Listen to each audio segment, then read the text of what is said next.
One more challenge in the books, my 11th one, the education challenge. I wanted to do 1 year of university studies in just 1 month, and I wanted to do it in finance and exercise from the top universities.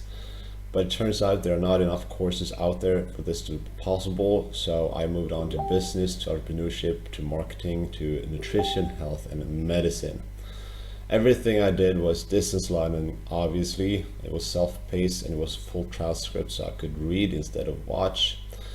I only did courses which gave me a certificate, so only a proof that I actually took the course and passed it.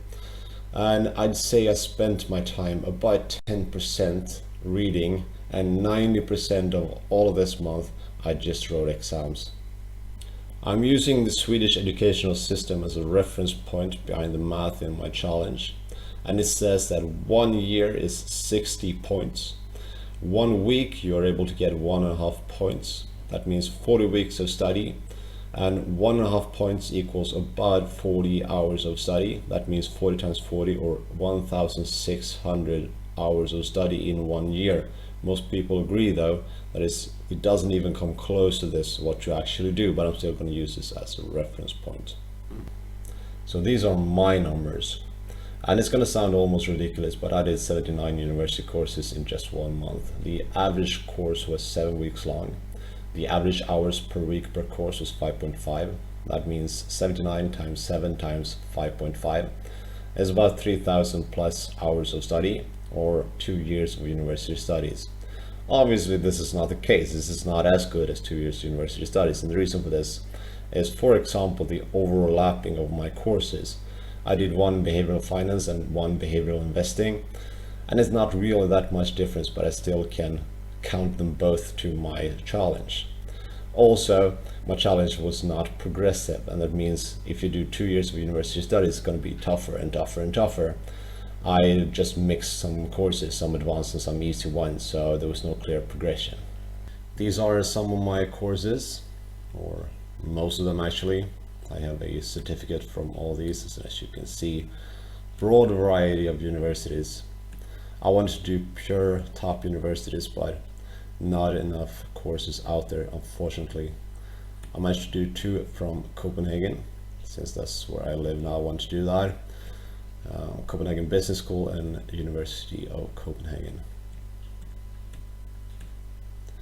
I also managed to get Super Earths and Life from Harvard X, some SEO, and one more wine tasting. And also I have 5 big courses that are not done being graded yet, so I don't have the certificates for those. I still include them in the hours.